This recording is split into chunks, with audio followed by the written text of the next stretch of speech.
Matasitana.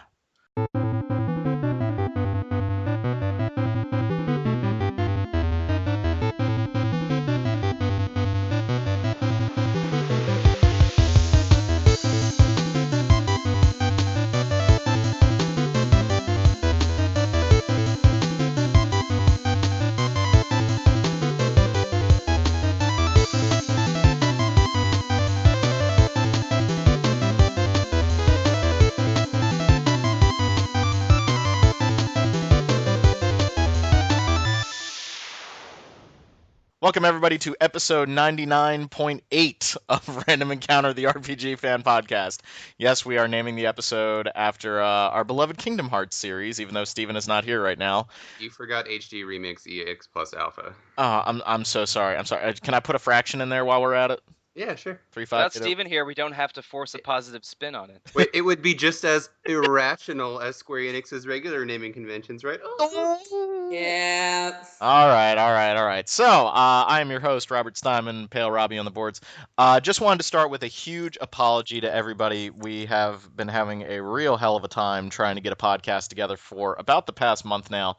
Total transparency, everybody knows, if you've been a long-time listener on this show, like, when school starts for me, it's like about 3 weeks of absolute hell, like no free time. Welcome to living at a boarding school. But right before that, my father-in-law passed away, so I've been helping my wife deal with that estate. So that took me out of commission for quite a long time. So I just wanted to really apologize to the listeners for that. I've been trying to get a podcast together. Scheduling has been absolutely terrible, especially with Steven being in Japan right now. So that's been kind of difficult. We'll try to get him on at some point. But in much happier news, I wanted to congratulate Kim Wallace over at Game Informer and John McCarroll, our editor-in-chief. They's engaged, folks! Yay! About freaking time. No, I mean... Omedeto. I am so happy for them. So, And both of them are in Tokyo right now, covering Tokyo Game Show, and I don't know the circumstances of it, but he proposed to her in Tokyo, right? Yep, that's what it looks like. I'm wondering if he was wearing an outfit full of zippers when he did it, probably brandishing a keyblade of some sort.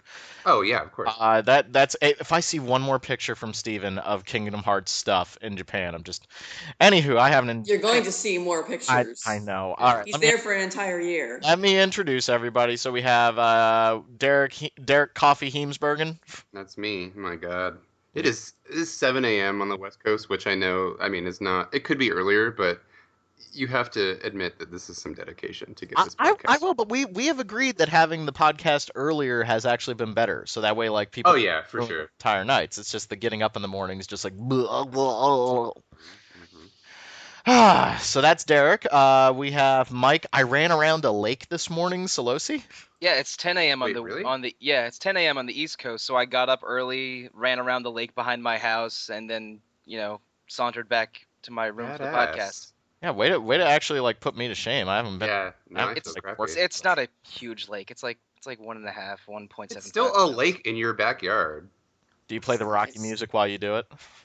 No, I play a lot of RPG fighting music, actually. Okay, I did that for. Oh, that's awesome. Good deal. Yeah, I do that at the gym too. Yeah. Little do they know. Do you guys ever think about that? Like, because people have brought that up in memes and on Twitter and stuff. Like, what would the people at the gym around you think if your headphones came unplugged while you were listening? And it's like, oh yeah, that's definitely some J-pop. Like, yeah, I'm benching to like the Persona 4 intro theme. You better believe it. Yeah, like it would be like alternating between the Shovel Knight OST and Eurobeat from a drift racing anime or something. So it's Initial D. Hell and that's it. Yeah, like Initial D Eurobeat, like that kind of stuff at the gym. Okay, you guys just gave me like so many things to parse real quick that I have to parse Diablo. Like, one was so last night my buddy and I were playing Diablo 3, and I started getting really goofy. Alcohol may have been involved, and so I started singing 80s songs in the Bane voice from The Dark Knight Rises. Oh God. Okay, that's reasonable.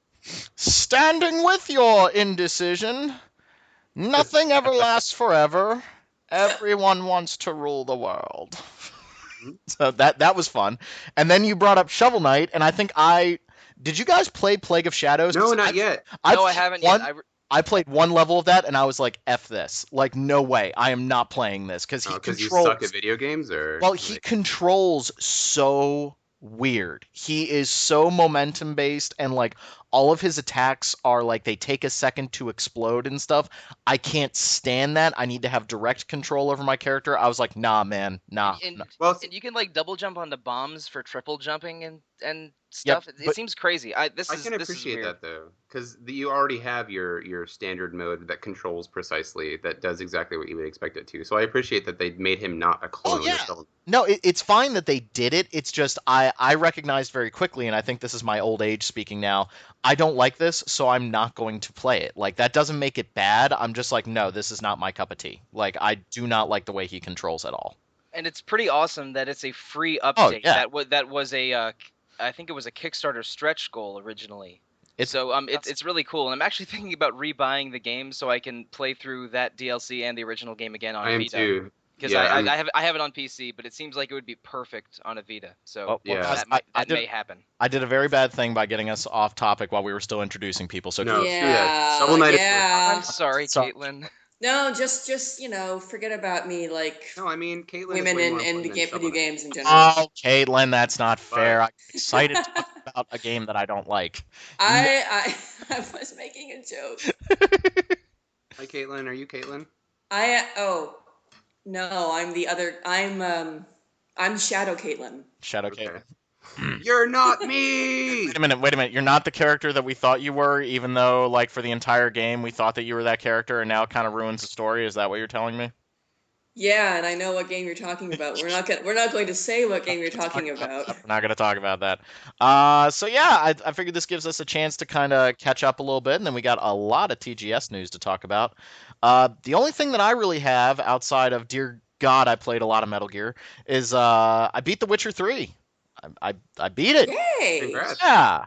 That took you about 5 months, which sounds about right, actually. You know what? But that game should have ended 10 hours before it did, and it's kind of a shame because I'm a little sour on it right now. Unfortunately, it just doesn't end the way. Let me hold on a sec. My buddy just called me on Skype, and now I want to slap him. So I'm just horribly confused right now with what is going on. Hold on a sec. So let me parse exactly what my feelings are about Witcher 3. So Witcher 3, like, there's a moment when you're playing Witcher 3 where, like, everything sort of comes together and you have this big climactic moment. Everything just totally hits the fan. Characters die. Everybody shows up to help you that you've met along your journey. It's this really exciting, awesome moment. And then the game just keeps going. And there's a lot of character development in there that I really like, but it turns into a giant fetch quest. It's like, hey, Geralt, you need to go get this thing. Hey, Geralt, you need to go get that thing. Hey, Geralt, you need to go do this thing. Hey, Geralt, you need to go do that thing. So there was no story creation for anything that I was doing. And then the worst part is the game has shown me nothing new for these 10 hours. Like, everything that I'm doing is go into a cave, fight a giant golem, get the thing, give the thing to another character, and then go to another cave, fight a golem, get the thing. Like, it really ends on a horrible note. There's 2 final boss fights that are not only extremely boring, but they are piss easy. Like, the guys didn't even hit me once. It was just a boring fight where this guy has a massive hit points, and I just have to hit him like 150 times, but he's so damn slow, he's never going to hit me. Sounds like an MMO boss fight. It was really disappointing. Like, I just feel like that game should have ended, and it feels very rushed out the door, which I don't know. I really, really like Witcher 3, but that ending really, I don't know. How far has everybody else gotten in it? Caitlin, I know you were playing a ton of it. I'm not anywhere near to the ending. I haven't even found Ciri yet, so. And Derek, are you playing it or no? Oh, I'm completely done. Oh, that's right. You weren't really digging on it. Yeah, I mean it's fine. It's just not for me. Yeah, I don't know. It really. I was really bummed out. I was really bummed out playing it. Like, I have to remind myself how much that I enjoyed it, because I did really enjoy the game. Like, I'm not trying to revisionist history the whole thing, but it definitely, the ending left a lot to be desired. Now, Steven, of course, brings up the fact that I hate most endings in video games, and he is True. correct. Like, I I tend to not like endings in video games. I like it when endings come together and they make sense with what's been done before, so I actually have a very hard time when games don't do that. But if you are not showing me anything new gameplay-wise for 10 hours and you're just kind of spinning your wheels and I don't even understand what I'm doing thematically or story-wise anymore, it's time to just stop. Like, just stop the game at that point. Don't continue doing the same thing over and over again. So, I still recommend it. I still think people will like it. It was still a lot of fun. Very, very fun game, but it just...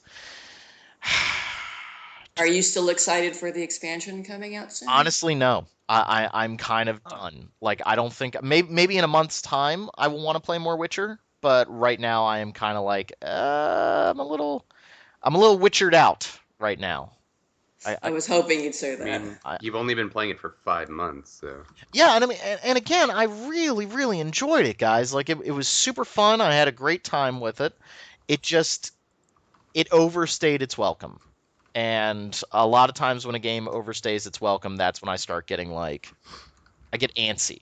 I don't really enjoy it. So that's our Witcher Minute. I still recommend people to play it because it's still an awesome game. And now I'm just realizing that there is one game that I haven't talked about on the show yet that I really, really enjoyed. And Derek, Until Dawn? Yeah, and Derek, I think you're playing it too. I played it. Oh, Barbie Horse Adventures 2, yeah. Yes, Barbie Horse Adventures 2. Until Dawn, and yeah, we beat that.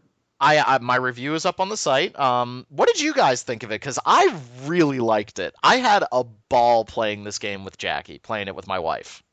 I was surprised how much I liked it, considering when it was revealed, I wanted nothing to do with it. I thought it was going to be horrible, a TV celebrity tie-in, with what's her face from Heroes being the subject of that opening trailer, and then I played it. I got it on impulse, and I freaking loved every minute of it. Now, did you like Heavy Rain, Caitlin? Were you a big Heavy Rain fan?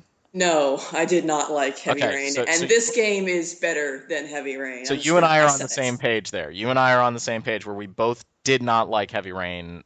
I don't want to speak for you, but I did not like Heavy Rain. I like the theory of Heavy Rain. It's the story of Heavy Rain that made me want to gouge my own eyes out.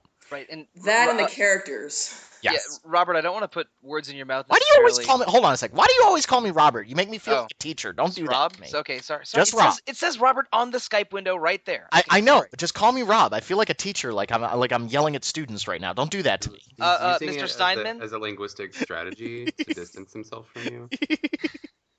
Okay, Rob. Yeah. I think on older podcasts you mentioned a couple times that you did not like Heavy Rain, but you wanted more games like it. Yes. Because you were really intrigued by its presentation and what it was doing with story, but you did not like the game itself. Right. And this is almost like an answer to that request that you put out, because it's sort of like Heavy Rain, since it has a malleable plot to a degree and is and has similar presentation, similar expressions on the character models and stuff, but it's better than Heavy Rain.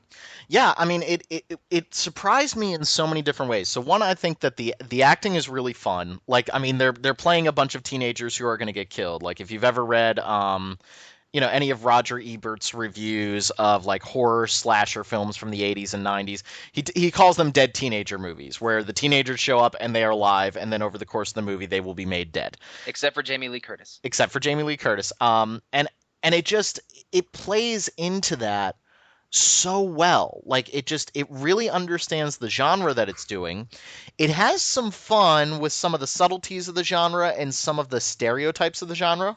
I really like that aspect of it. I think Patrick Klepek did a really awesome write-up on Kotaku talking about the one female, oh god, I forget her name. Emily. And how she's kind of portrayed as the sex pot at the start of the game. Oh, she's the blonde with short hair. Oh, you mean Jess? Oh, yes, Jessica. Jess. Yeah, okay. Oh no, Emily's a whole other story. Sorry, I can't. Emily, I hate. But Jessica, how she's kind of portrayed as the sex pot, and then it turns out that you find out more about her character, and she's very unsure of herself, and it's kind of all a big act.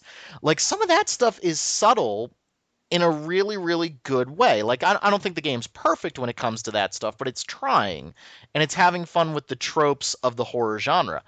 some of the best parts about the game for me were the fact that it kept me guessing the entire time. Like, I think they do a really good job with the main mystery and what's going on. Like, I kind of sort of started to figure things out as I went along, but they kept kind of pulling the rug out from under me. And it never felt cheap, which was the number one complaint with Heavy Rain, where half of its drama was manufactured because of how the story was being told and its use of unreliable narrators. And I hated it for that. Like, it's not cool or clever to do that sort of thing over and over again. So I do think that Until Dawn was a very harrowing experience. It was so much fun. Jackie and I were yelling at each other like, no, do this, no, do that, no, what? Oh, God, you got him killed. How many people did you guys lose in your playthroughs? Because I only lost 2 my first time through. Let's see. I was think I playing only in a lost group. Matt. Oh wow. Ugh. Yeah, he's easier to lose. Him and Yeah. Jess are the easiest to lose. I played in a group and we lost 3 or 4 because we definitely messed up at the very end sequence and left people behind. It seems like Mhm. you're catching that too, because there's one mechanic in the game where you have to hold the controller very still. I put that sucker on the ground and it's Right, still yeah. registered, and I got pretty pissed off. I was like, shit. Maybe it has to do with the position of it, like if it's up in the air. I don't know. I don't know. That was frustrating. What's funny is I'm more on the side of your typical argument, Rob, that it sort of falls apart near the end because I thought the game was way more interesting before they revealed the main mystery, like what the monster was and what's happening actually on the mountain. Everything was way scarier before we actually knew what was going on. And once they revealed it, it was kind of like, okay, well, I can something totally that's see. happening. I can totally see where you're coming from on that. And- I understand your argument. I really do. That Yeah, I knew was going to be divisive. And I mean, it's okay. It wasn't awful by any means. I still thought it was an enjoyable experience overall. But I do think that the final sequence, just you know what I'm talking about, just the very final sequence Yeah. is incredibly rushed, and the ending is just like surprise, it's the end. Yeah, I would I wish agree with there had been that. more variation with the way with the denouement of the game. I I can totally appreciate agree with that. the tension of that sequence, but it was definitely just like it's over, bye.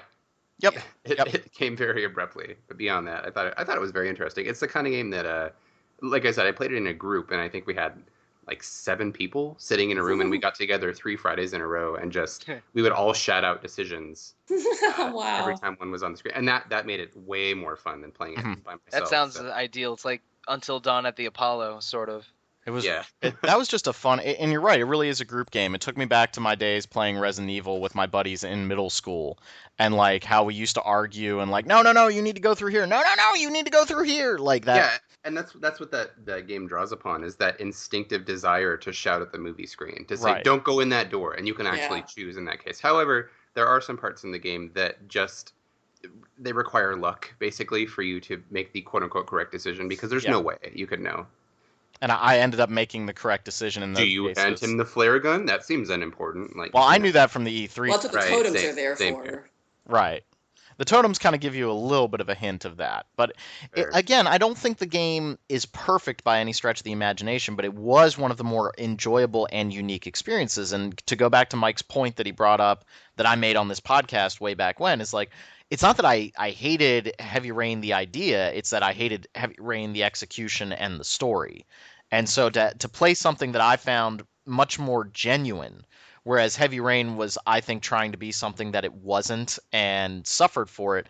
Until Dawn knows what it is. It's a silly slasher movie. And it by embracing that, I found it to be so much more enjoyable than something that was probably one of the most pretentious video games I've ever played. I'd agree with that. Yeah. I haven't played it yet, but I'm definitely interested in it, and I really hope that it was successful and made money because that would just encourage more sort of narrative-driven experiences that are genre-aware and have these cool storyline things going on. I haven't played it yet, but I would like to see more games like it around. And Right. it had a nice little internet buzz going for it when like everyone was writing about it and doing Mhm. let's plays of it and stuff. So You know, it seems like it's been successful.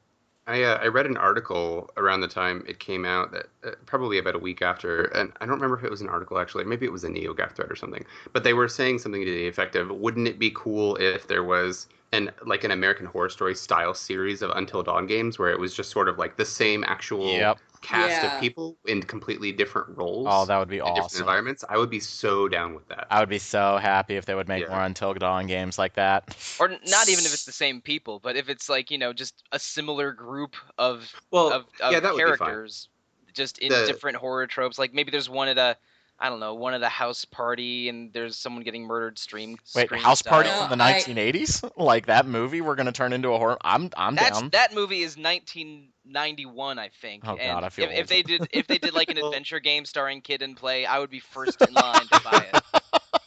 But No, I only think there's an the idea- interactive rap battle scene. Only. Yes, of That's a course there would be. requirement. Well, you have The to. idea of the same character models was somebody proposing it as, well, what if this cut down on development costs and time enough that they could reuse the same character models and just rework them into these things and make it like an episodic thing released every 6 months for $30, that kind of thing. Like, Yeah. No, I I'd still have to have the actors come in and do mocap and voice that's acting true. them. Yeah. So. I really Which, hope speaking of which, was really well It's done. very most of the impressive. time. Yes. I really, Like, yeah. I Go mean, ahead. it's not like we still haven't reached the absolute pinnacle, but this was, I think, a really good example of how we're getting there. Mhm. Best I've ever seen in a game. And it was a nice treat to see some of my favorite actors from TV shows, like Brett Dalton plays Mike, and he's Agent Grant Ward in the Agents of Shield. Oh, okay. Or Exile. He's not really an agent anymore, but Yeah, Agents of Not Shield. yeah. Spoilers that for was a that show was from last that was a year. really cool treat to see him, and I loved his character by the end of the game. So Yeah, his character development was really fun. There's just a lot of really smart things going on in the game. I do wish that there was more to it than just the walking around and the way that it forces you once you reach a certain point, like you're going to pick up the next story beat. And so I felt like I was constantly on a leash. Like, hey, I can't go too far if I'm going to explore and find stuff because otherwise the game's just going to continue on to the next section. I would like there to be maybe a little bit more puzzle-y stuff or something along those lines. Just something to flesh it out just a little bit more. And also the controls on the characters are terrible. I like, thank God they never give you like hey, you need to do this very quickly using these awful like Heavy Rain style momentum Resident Evil controls. Like, thankfully there's none of that in the game because I was like, that's really going to piss me off if they do that. It's a little awkward to control the characters, I felt. yeah, although I appreciate how they move in the environment and look around naturally. Yeah. Like, it might be awkward controlling them, but at least they look like They look like they were- belong. Yeah. It's like Yeah. the Resident Evil HD remake that came out last January, where you could play it with the new control scheme, but because the characters aren't designed to move like that in terms of their animations, it looks really bad, like Yeah, it's very so bad. jarring. But then if you Mhm. play it the way it's meant to be played, it looks phenomenal. Like they look like they are part of that world, that they belong in there. But yeah, Until Dawn was a great game. I was very pleasantly surprised by it. I really hope that it gets a little bit of a following, because I want more games like that. It was maybe the Telltale style has turned people on to these types of games more, but I don't need every game to have the like she will remember that Yeah. Right. to have that all the time anymore. I love those kinds of Well, games, but I don't they have it. technically have that. It's just the butterfly effect. Right. I would just like to see a little bit more, hey, let's try some different stuff with this. Well, I mean, to a degree, I like it that characters remember things that you do in those Telltale games, but I almost wish they didn't have those messages just to, make it seem a little bit less like a game. Right. Right. I think the it idea turns there is to remind you that. Oh, can you turn them off? I think you can in the Oh, Telltale good. games. Yeah. I'm almost Okay. positive you I was can. gonna say, that's sort of the thread there that's supposed to remind you this is a game and this is a part where you engaged in a mechanic of the game. Right. FYI, that kind of thing. But I should do that for all future Telltale games I play. See if I, see, make FYI, sure- We should you do done that pissed IRL. Tyrion off. just do that. In other news, the sun came. FYI, winter is coming. No, it's gonna be FYI, like- winter is coming. I'm gonna be like, hey Rob. Damn it, Mike. I'm gonna be like, hey Rob, you wanna go? For pancakes? And he's gonna be like, no, I hate pancakes. And I'm gonna be like, oh, Derek will remember that. Very cool. Dude, I love pancakes. Now, I'm more of a French toast person, but I love me some Yeah, pancakes. waffles. Excuse you. Waffles are really good. I'm a fan of waffles. We're talking about the breakfast, breakfast pastry, not pastry even, whatever.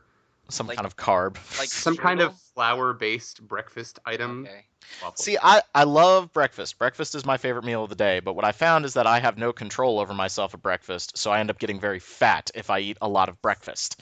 So like when I first got my job here at the school, they have breakfast every morning for the kids. We don't have to go, but we can. And I was like, ooh, bacon, French toast, pancakes, home fries every day. How can I go wrong? About 30 pounds later, that's what happened right there. Hmm. Oh boy. Boy, oh boy. So yeah, Until Dawn. Lots of fun. Say it. I had a very good time with that game. So what's everybody else got? I spent most of August playing the last story with the Retro Encounter podcast. All right. You did. And that game's interesting. I went into way too much detail talking about it for the podcast, but right now I'm not recording this month with them, but they're playing Terra Enigma and having a lot of fun with it. So yeah, that's the Retro Encounter plug for today. Well done. Well done. You guys have been doing a great job on that show. Did you like the last story? I've always been told that I would hate the last. I didn't love it, but I wish there were more games like it. It was interesting. Very sort of straightforward story. It had sort of almost a mission structure. So the game, I was bothered that the game was extremely linear. Didn't feel like I could revisit anything or that there was more than just these linear corridors. But I mean, the characters were cool. The combat was interesting when it worked and frustrating when the camera was busted, which was all the time. I don't want to go into huge into detail with it, but I sort of decided that game was sort of like a C+ game. But if you really, really got attached to certain parts of it, you would think of it as a B+ or A- game. I would very much agree with that assessment. It looked different. It's different and interesting, even though I didn't love it. I own it. I just haven't had a chance to really dig into it too much. I mean, good soundtrack, right? But the soundtrack rules. Not a surprise with Uematsu. Yeah, the Invitation to Madness boss battle in the latter quarter of the game, not the final boss, but in one of the zillion boss fights leading up to the final boss. I've listened to that a lot. At the gym, a little bit, in fact. Hey, topical. Right? Gets you pumped up. More like elliptical, but yes. Haha. Zing! So where do we place that in the trilogy of those Wii RPGs that's always lumped together? The Operation Rainfall trilogy, as it's called, with Pandora's Tower.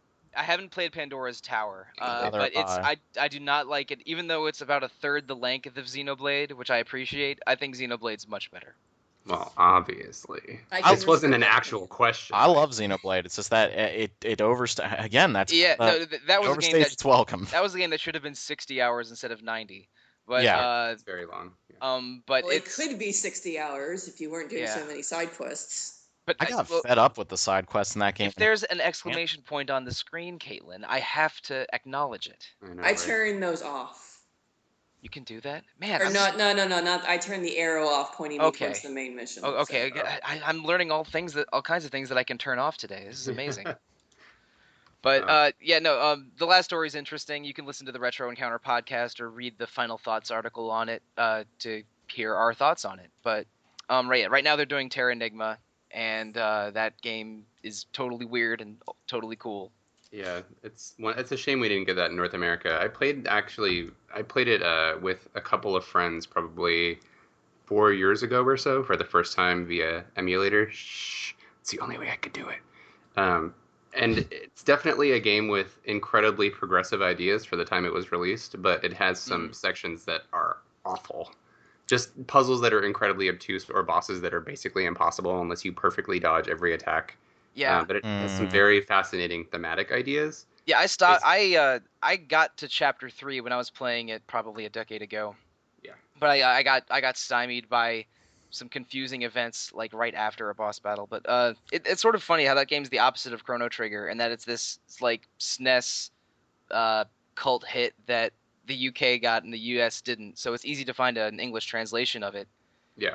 But it's sort of weird that one slipped through the cracks. But it's very interesting, and I think the Retro Encounter guys have put out the first episode about it.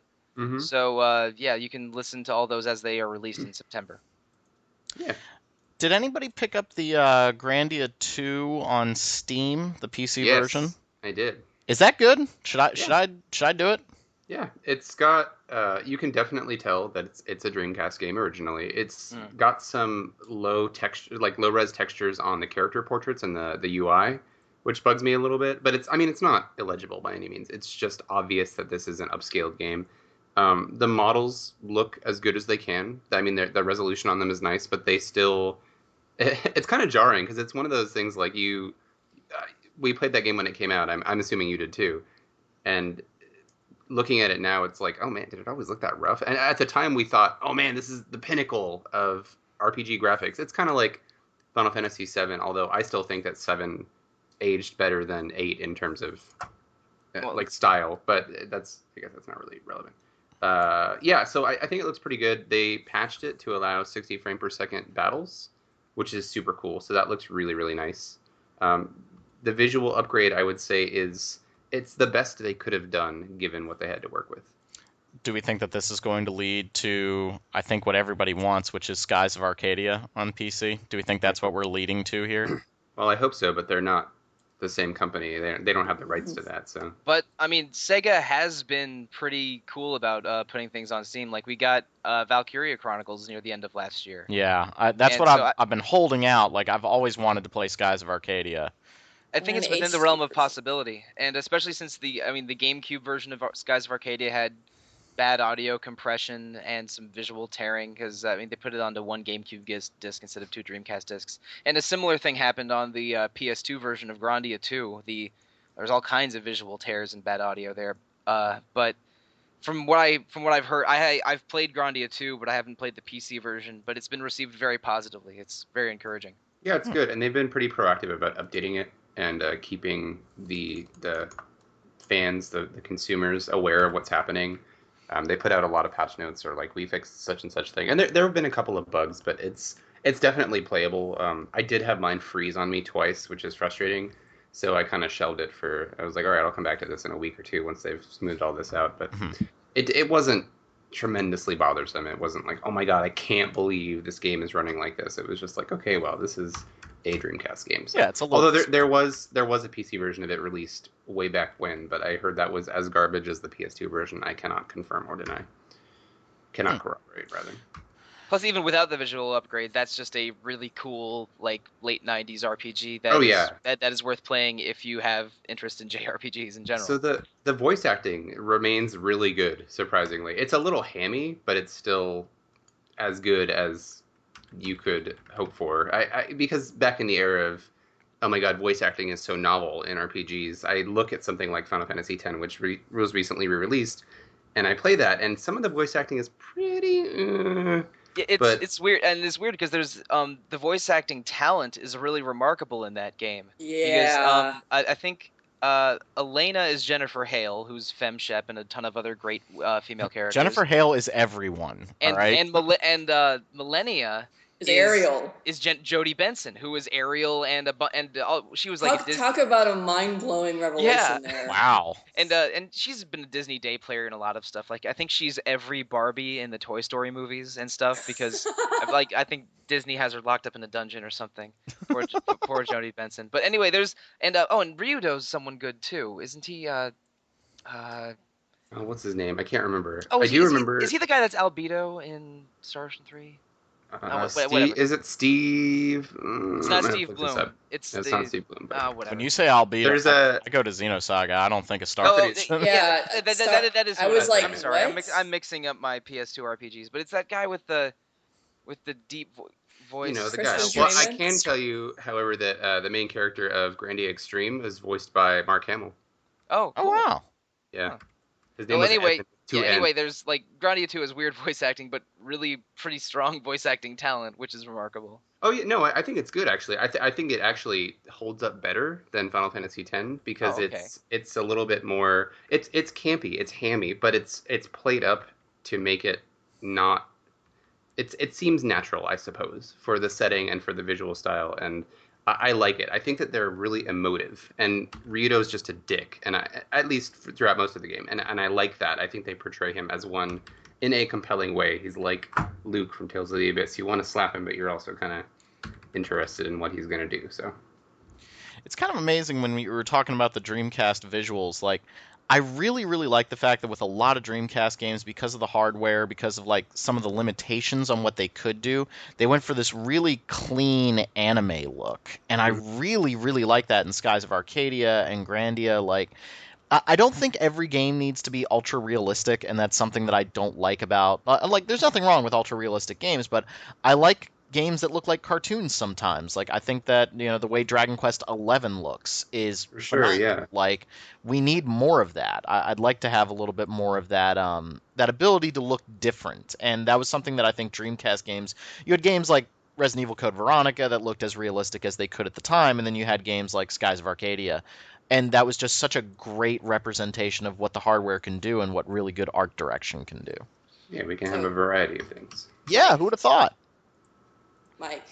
Hmm?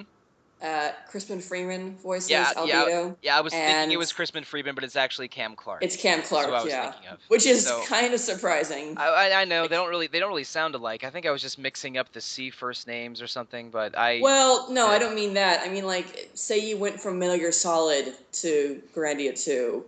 They don't sound like similar characters. yeah. At Well, least I mean, from what I remember of Grandia 2. I mean, talented voice actors are crazy versatile. Like Yeah. it blew my mind when I found out that Nolan North was Deadpool in MVC3 and in a bunch of other games, because you think you know how Nolan North sounds because he has that leading man voice in Uncharted and Prince of Persia and all that, but then Deadpool just is completely off the wall bonkers. It's like, is that really Nolan North? It's like, the no. same way with The Last of Us. Yeah, it's Mhm. exactly. So it's like these are just all really Nolan North, talented, also the versatile Penguin. actors. Yeah. Nolan Yeah. North, Didn't, Penguin? didn't he also voice Vacheron in Resonance of Fate? That one and I don't know. And now Troy Baker's in everything. He's sort of the Nolan North of 2014, 2015, Yeah. and he was Joker in the Arkham games. Yes, he was. And he doesn't sound like Kanji Tatsumi at all. So yeah, voice actors are just getting better, and Speaking the of which, craft is getting refined. I don't know how they keep getting him to come back for Kanji. Like, He Persona didn't. 4 No, just It's not. died. They didn't. They got Matthew Mercer to replace him. For, Oh, really? Yeah. For Q, I think he did Persona He's- 4 and 4 Arena, but he was replaced by Matthew Mercer in every game after that. But And he the sounds end so part of the similar. anime. It's a convincing performance, yeah. Yeah, yeah, they sound so similar that I only knew that because of credits and not because of actually playing the game. Wasn't Cam Clark also Leonardo on the Ninja Turtles? He was. Okay. Okay. And he was he was a major character in Tales of Symphonia. I forget which one. He's done everything. He's done It was- everything. I think it was That's Kratos. the worst part of Metal Gear Solid 5. I was really hoping David Hayter would show up, and he doesn't.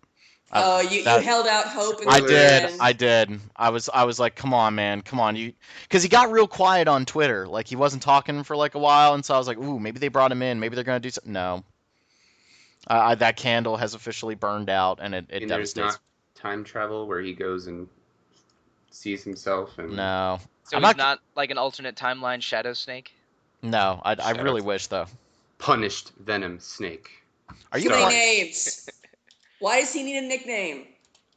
He Why has can't he two just be nicknames. one kind of Why can't snake? you just be Venom Snake? Why do you have to be Venom punished John I Naked don't know. Snake? What's the order? It's so He confusing. has come too, I'll tell you that. Have They're you gonna run out of been adjectives. playing Metal eventually. Gear, Derek? Yeah, Are you a big Metal Gear fan? I've never asked you that. yep, I am. Okay, and you're liking it? Yeah. Gameplay It's, wise, it's amazing. Yeah, I've been exposed to the argument that people are complaining that he's kind of a silent protagonist for the most part. Like he speaks in the mission logs and such, but not very much in the actual cutscenes, at least as far as I've gotten. Yeah, Which I can understand that because it's definitely a different narrative structure than previous Metal Gear Solid talks games. on a lot of cassette tapes. I'll tell you that much. Yeah. So, but yeah, I like it. My roommate has been playing it more than I have, but we have this agreement that he can't play it in front of me because it's my PS4 and it's my copy of the game, and yeah. So it's like I'm not trying to be a jerk here, but it's kind of like I bought it. I don't want to see all the spoilers. So he plays it after I go to bed. I'm sorry, I'm just imagining thou shalt not play Metal Gear Solid 5 in front of my sight. Hey, when you have roommates, that's important stuff to hash out, Yeah. right? It's kind of like these are ground rules I must set. Like when Xenoblade X comes out, there's no way. It's like no, I'm playing that. The rule in our household is Jackie's not allowed to watch me play Bloodborne or any of the Souls games because she reacts. So she'll gasp and she'll be like, I'm like, honey, shut and then she'll make up! She'll make you like drop a combo or a block or something. Yeah, and I end up dying, and of course now I'm mad at her, and I'm like, okay, it's not your fault, but like you were making me on edge like the entire time. The one thing I will say about Metal Gear Solid 5, I don't want to spend all day talking about it because I could. That is the first stealth game I've ever played that when it hits the fan, I'm actually still having fun. Hmm. And that is the highest praise I can give that game. Is that it's not. I love Metal Gear Solid 3. Caitlin, you and I 100% agree on that. It's But my favorite. Yeah. but when you get seen in that game, it's like, well, might as well just restart this area. And Yeah. with 5, it's like, nope, this is going to be fun now. Yeah, the it's buddies more are like- the best part of that game too. I'm going to send my Treated like a dog with a failure. knife in its mouth to slash somebody's throat. That's what I'm going to do. Good boy, Oh, Koro-chan. yeah. I love Dee Dee. Oh my god, so cute. Screw Quiet. Quiet is an idiot and gets me killed more than Quiet is not quiet. She never stops No! humming. She never stops humming, and then she starts shooting people, and I'm like, you just shot the target I was trying to extract. Why would you Quiet, do live that? up to your name, please. Oh. And shut up. And also put some goddamn clothes on. I didn't start using her until I got clothes. Rob, come on. Photosynthesis explains everything. It's such a In true shame. Kojima fashion. It's such a shame too. But anywho, we could talk This about. is not the Metal Gear podcast. It could be very easily. So Caitlin, what have you been up to besides the Metal Gearing? Well, I actually just played the Disgaea 5 demo last night. Ooh. And I've never played a game in the series before, so take everything I say with a grain of salt. It was really interesting. You like grinding the game?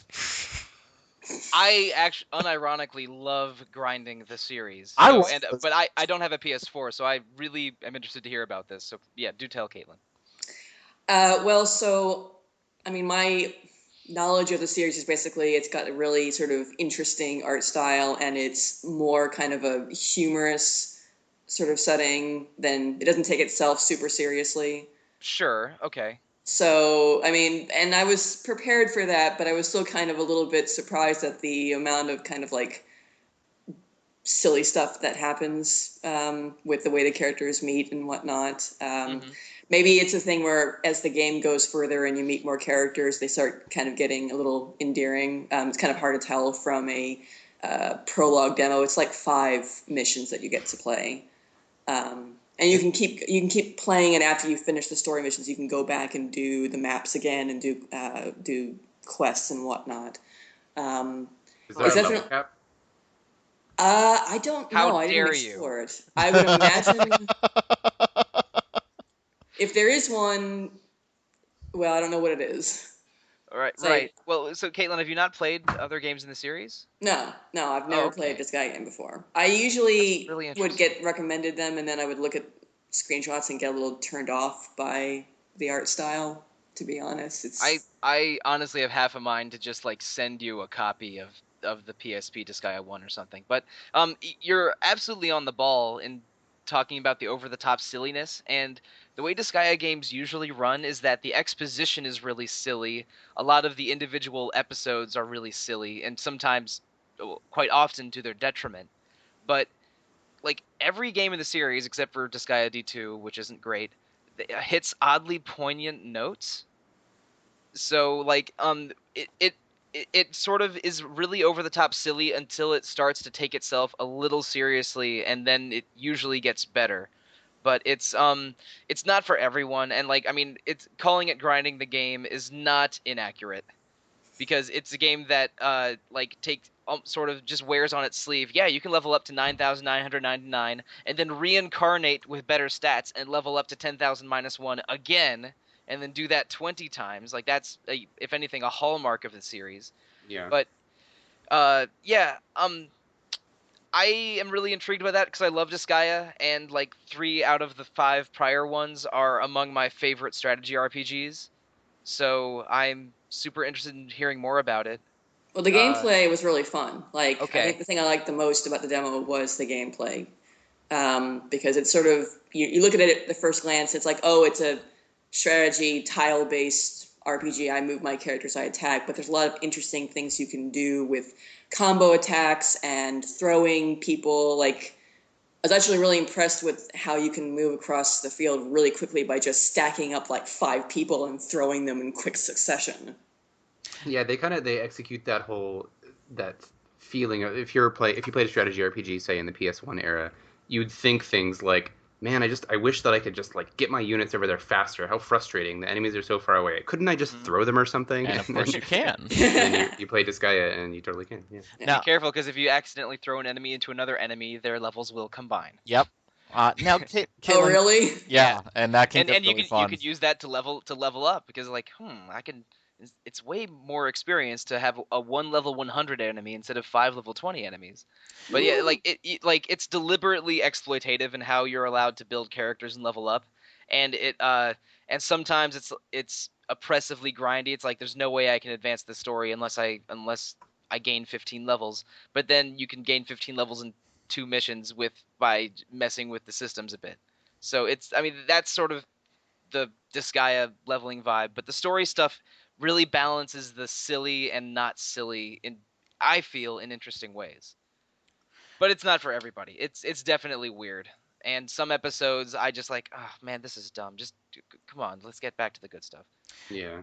Now, Caitlin, you and I prayed to the altar of Final Fantasy Tactics last time I checked. So, Yes. does this game My scratch... favorite strategy RPG of all time as Yes. So the two questions that I have for Caitlin, one, is this game scratching your Final Fantasy Tactics itch? Yes and no. Yes, in the sense that it is obviously a strategy RPG, and it's sort of, that was my first strategy RPG. It's the one that I kind of compare all others to.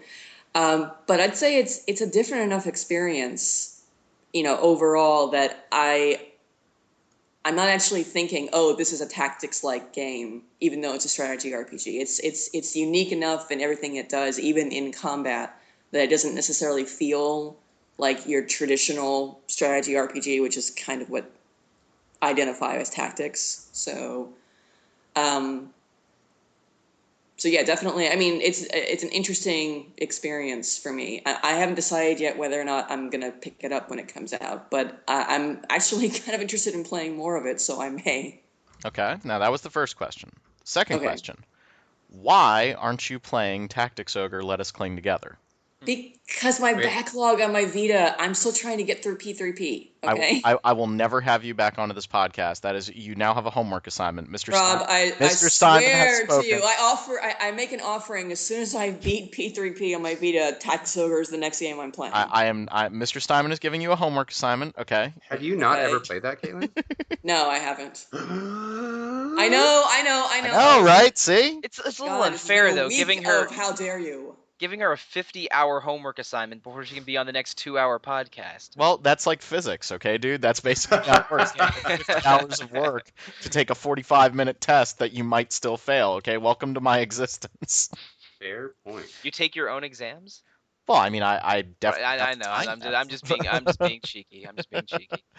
All right, so Caitlin has a homework assignment, but she seems to like Disgaea, which is good. That's good. All right. Anything else, Caitlin? Other than the usual Final Fantasy 14, no. What is that disapproving? Well, didn't I see that they have a big, not an expansion pack, but a big patch coming in like November? Yes, which we can get into when we talk about news, or we can talk about it now. Well, I so. think we have to talk about news, but we have to start with the world's most depressing and obvious news of the week. No, it's cool. I didn't play anything at all in the meantime. Oh, my bad, dude. I thought we talked. I'm Okay. sorry. What have you done, Derek? I've been playing Danganronpa. Oh, okay. Oh, Dan- so- Ultra Despair Girls, the new one? Yep. Dang it, Grandpa. Yeah, so I picked up the most recent Danganronpa, which is like a 1.5 of sorts. I wouldn't even call it a side story, because I am going to bet money that it's going to be massively important in the newly announced Danganronpa 3. But it is it's a spin-off, basically. It takes place between 1 and 2, and it stars the main character of Danganronpa 1's sister, Komaru Naegi. Basically, she's been trapped in this apartment, locked into it for a year and a half, and she's been getting food every day from a slot in the door, and other than that, she has no idea what's going on in the world around her. So And it's she's Old kind of- Boy, the video game? Like, what? Yes. So she's kind of submitted to this life of imprisonment, and so she's not really doing anything with her life because she can't. And then suddenly, a Monokuma robot breaks into her apartment and tries to murder her.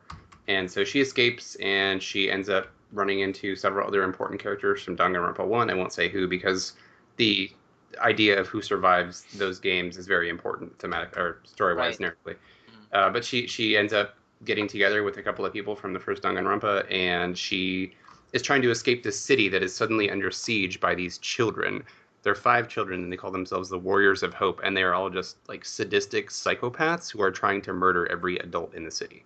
Like it. And it's super dark. I mean, if you've played Danganronpa, Right. you know how dark it can get because it presents this very bright color palette, and you see these vibrant character designs, and it's juxtaposed with this incredibly intense violence and themes like genocide, child abuse, like horrible murder.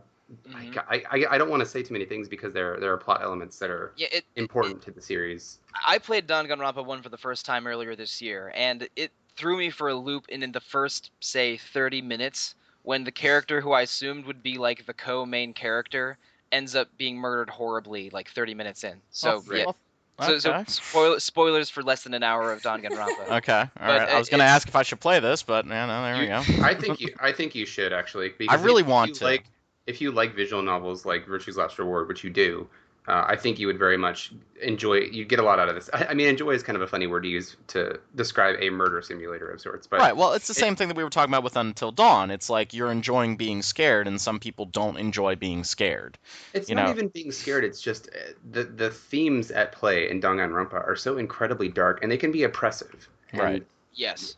you're dealing with ideas like, oh, there is a person who exists who wants the world to fall into despair, and they will go to such extreme means to achieve that end that you will be disgusted. Like, I Now, cannot believe that somebody would do that, and it straddles this line between realism and fantasy in such a way that it's like that could plausibly happen. Somebody could actually be that insane, but Yeah, like imagine a sort of a world-threatening terrorist who's entirely motivated by nihilism.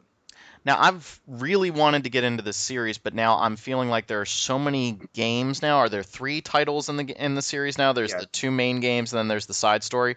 correct. I feel like it's starting to get to that like Kingdom Hearts level of okay, I have to do a lot of catching up.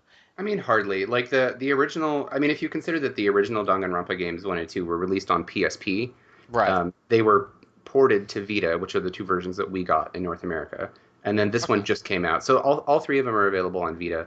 I, And I think that Danganronpa 3 got confirmed at TGS right. for Vita and PS4, but Right. it's not close to being released yet. So what you Okay. can do, if need be, Rob, is there is an anime of the first game. It's just 1 season and it covers the entire plot of the first game. Hmm. You are going to miss a lot of specific character moments if you just watch that, but you could definitely just watch it and get the plot of the first game and then jump into the second one. Okay. Honestly, that's what I did, and Okay. because it was right around the time that Danganronpa 2 came out, and I was like. Yeah, I heard a lot of buzz and I really wanted to try it. So I thought, I'm just going to try to watch an episode of this anime and see what happens. And I got sucked in and watched all of it in a day. So Huh. and it's also a shorter, I think it's like a 13 episode series or maybe even a little bit less.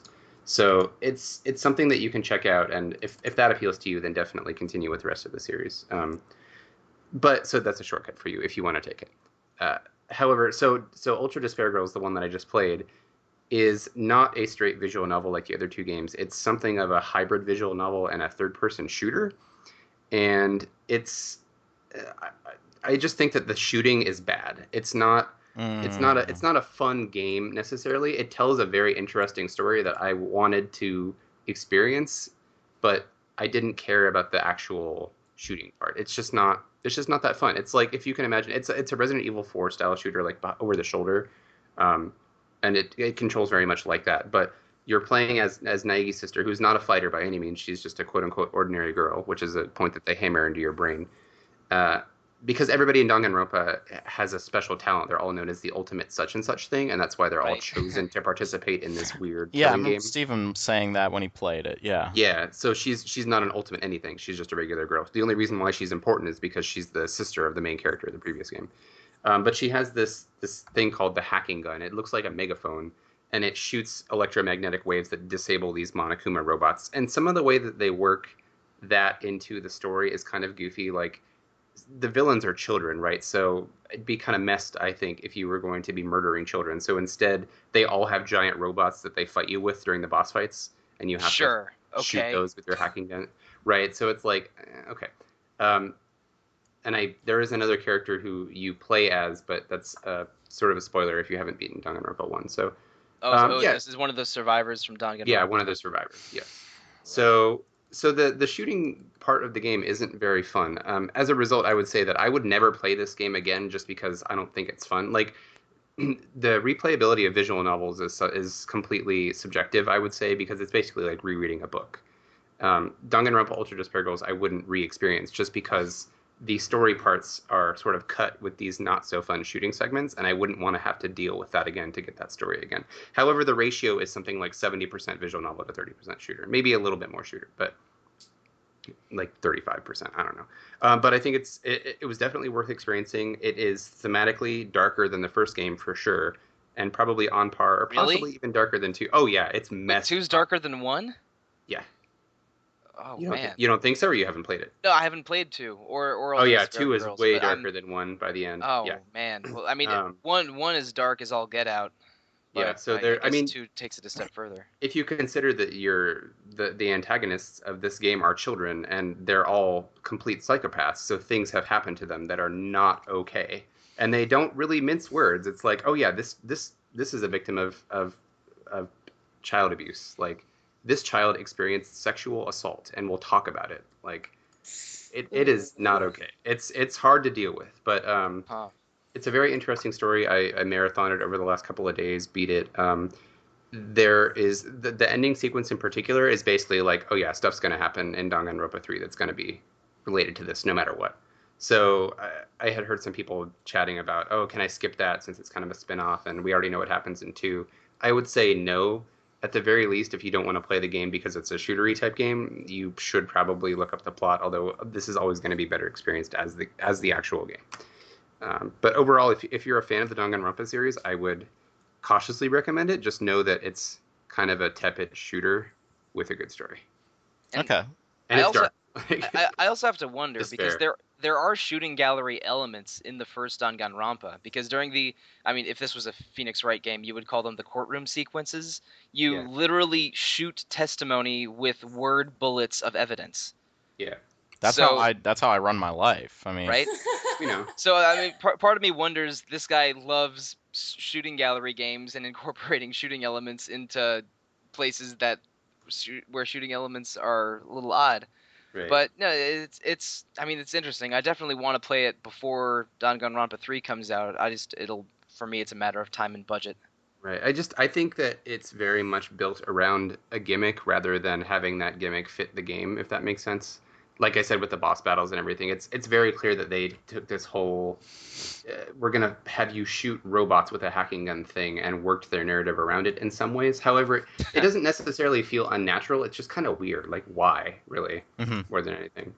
So, yeah, it is a game full of despair as its name might imply. So. Well, I'm gonna need something to play during my Christmas break and my spring break. I teach 3 days. There are 3 actual teaching days in March. The rest of March is a vacation for me this year. Sweet. Nice. Guess you can finally start up Shadow Hearts. Yeah, no. Be careful though. If you play Danganronpa during that break, you might start having thoughts of how to kill children. So Well, that's why I watch Oh, Battle yikes. Royale all the Oh, time. okay. Is whenever It- kids really start to irritate me. Battle Royale is one thing that Danganronpa gets compared to quite often. Okay, Yeah. I'm okay. I loved reading Battle Royale. I thought the book was excellent. I really I think you enjoyed would like it. I mean, we've been doing this podcast for how many years now, Rob? Like 4 or 5? it. Too many.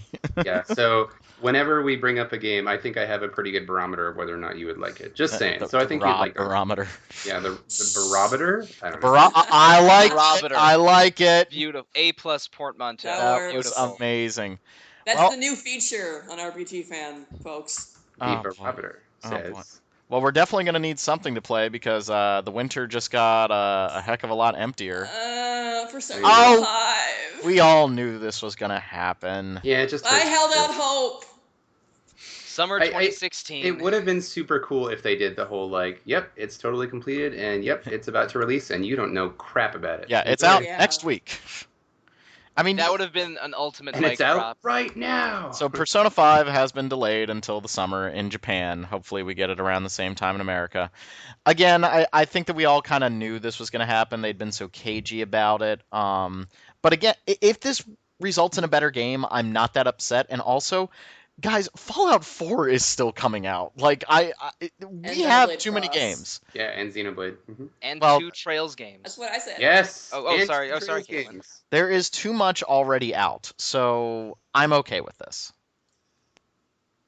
Yeah, I mean it's going to be a packed season, so as much as I don't want Persona 5 to be delayed because it's going to be amazing, I'll have stuff to play. I'll be okay. Yeah. Like Trails games especially. Well, now I have Danganronpa to play, so I mean, I was almost feeling overwhelmed with what we have had this year. I mean, everybody talks about the best years in video gaming. 2001 comes up, 2004 comes up. I think 2015 is, dear been pretty- Christ, is it up pretty bitchy. there? Like, Yeah. And they've come out sporadically. Like the games have not all been front loaded to the fall. The games have been coming out all over the place. So we had Bloodborne in March. Now we have a freaking Metal Gear game to play right now. Fallout's still coming out. Like this is just Witcher came out. This has been a crazy Thank you. year. I was gonna say. Yeah, no, it's been a crazy year. Even if you just count the RPGs, it's been an insane year. Yep. But it stings a little bit. It stings a little bit. It does. They just released the opening movie. I haven't watched it yet. I woke up to Oh, that the article music this morning. is so good. Well, It's not- Persona, yeah. so Yeah, it's not the full opening movie. I think it's a little weird. They intercut parts of the opening movie with scenes in the recording studio, and okay. I think Little off. probably the Prob- final version of the movie is gonna have like all right, yeah, all the characters in Yeah. it. And Well, right 'cause now remember, yeah. when they released the first PV, it was only the, was only the first the four first- characters. Yeah, and then they Like, added the 5th one in this new cut. Yeah, so Okay, I I think got you're you. right. That makes sense. And plus, I mean, all the main characters in Persona 4 are in the opening cinematic of Persona 4. So Yeah. Have they said how many characters are going to be in this game? we do No, not. I don't want to know. Okay. We I do want not- more girls. Yeah, That's I what I agree do with that. know. I And do want more girls. And then the new guy looks just like June from Persona 2. yeah, and he's wearing like a Donny Osmond jumpsuit and a bedazzled fox mask. And it's Love like, it. My okay, aesthetic. okay, this is interesting. But I mean, I'm still holding out for a someone in a Joshi mask or a luchador mask, so that Oh there's my still a God. chance. There's still a chance. It That just needs it to looks happen. so damn good. It looks so Yes. damn good. And And PC take is take full your time with detail. it.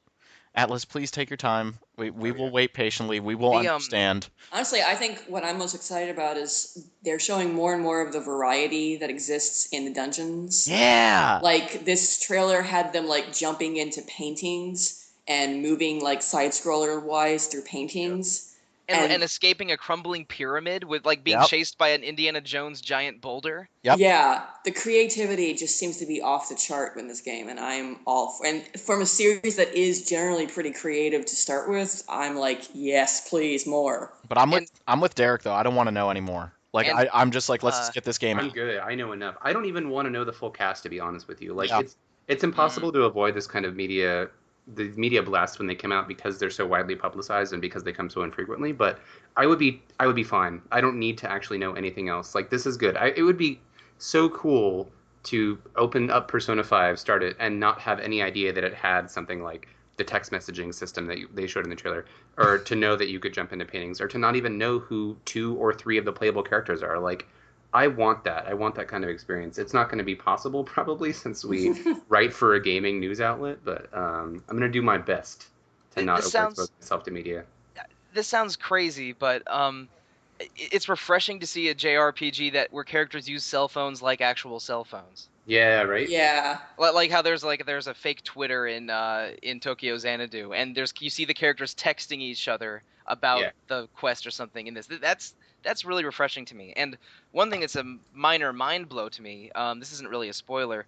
Hoshino, the director of Persona 5, said that part of the reason it's being delayed is because they want it to have more content than Persona 3 or 4. hmm Oh God. So Yeah. Amazing. this is going to be on par with, or perhaps longer than, both of those games. and they're which both is freaking long. crazy. Yeah, I don't think I can handle that.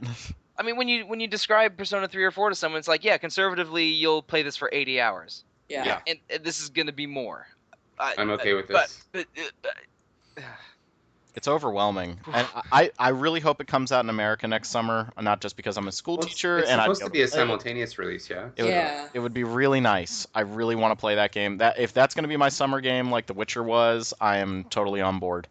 and this feels like the first Persona game where Atlas is really aware of how popular these are. Yeah, So I seem to there's know. there's going to be a massive marketing push. All of the voice actors in it are like top shelf ones. I mean, Pikachu is voicing Morgana, and or Ikue Otani, whatever.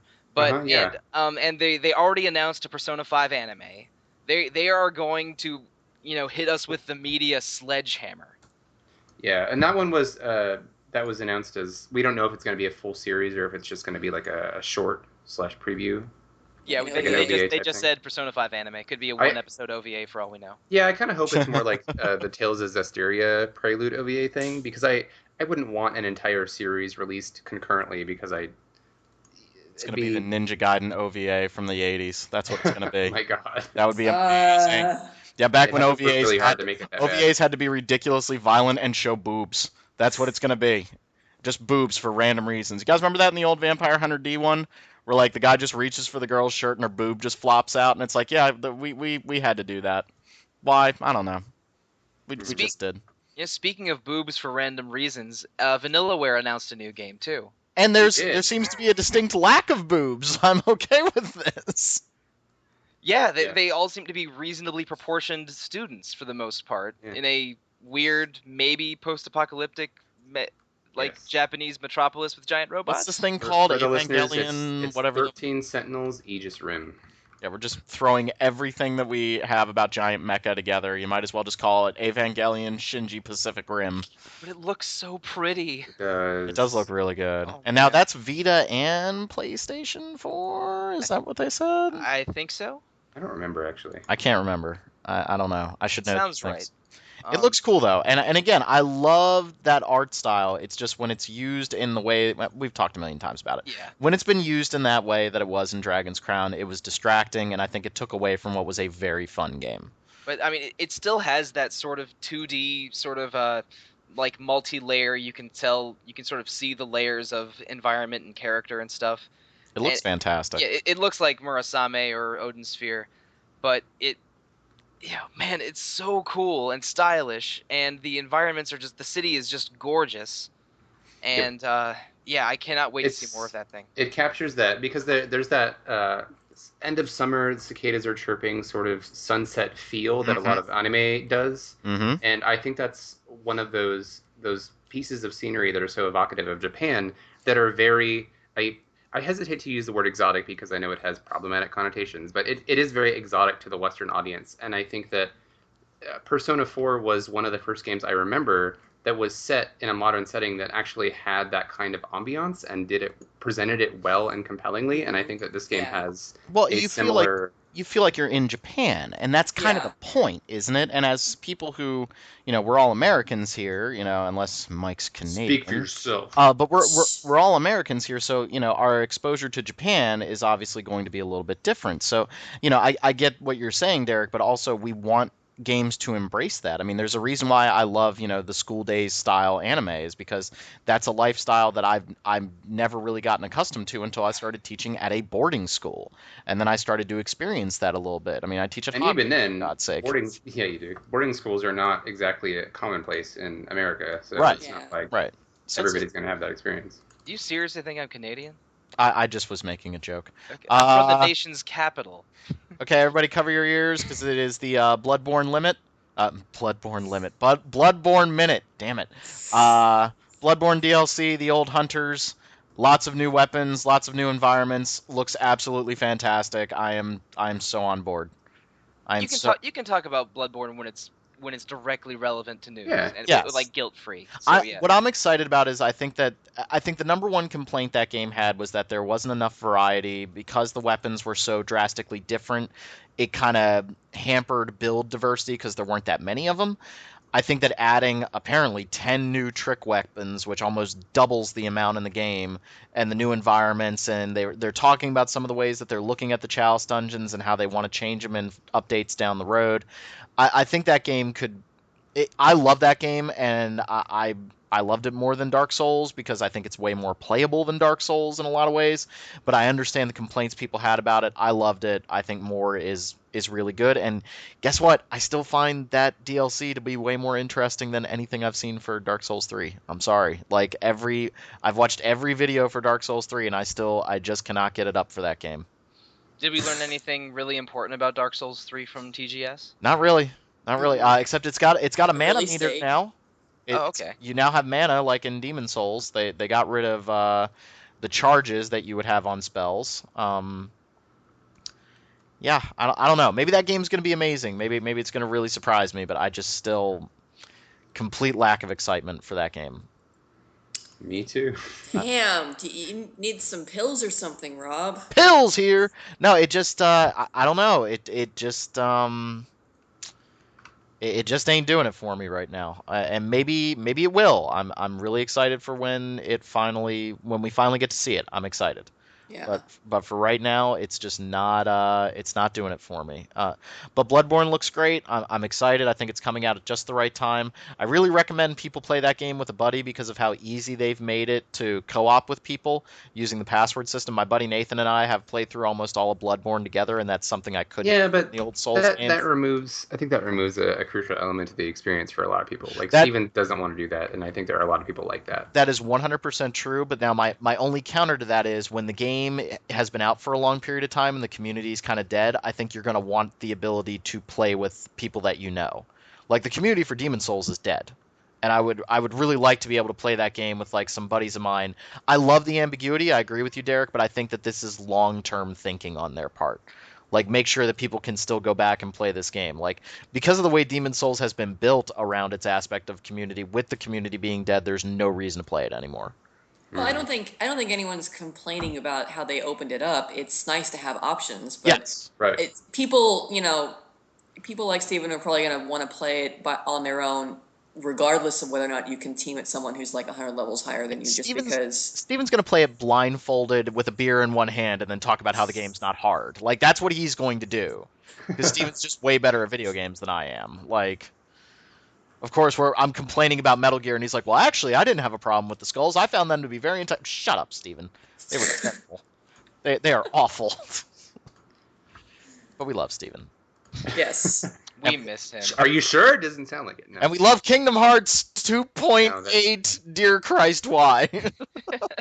I want to play the Aqua prologue, but I mean that's. Oh my god. That name is just... No, because isn't the Aqua part rendered in the engine for 3? Is it not? I don't Is know, it? dude. I can't keep this all together. I just think that what they're doing is they're cheating at Scrabble and throwing boggle letters in at the same time. Like, I just don't care I anymore. do think it is kind of BS that 2.8 really wasn't there a trademark or something for 2.9 and then 2.8 was revealed and then people were like I think there's yeah, going to be there's going to be another thing that's 2.9 before God. 3. Why? Oh, like, boy. I have defended some of Square Enix's more boneheaded naming conventions like this video system, but just like really piss off. Yeah. I was a little disappointed. There was a lot of rumors going around that we were going to get maybe the 1.5 and 2.5 HD remixes on PlayStation 4. I was kind of keeping my fingers crossed for that. I was because that would have been kind of a really good deal to put. Well, maybe that's 2.9, Rob. Oh, for God's sake!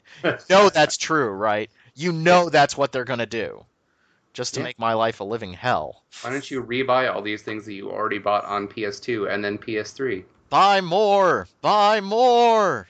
Have We another. all know someone who would. And it's the same someone. He is single-handedly keeping Square Enix together.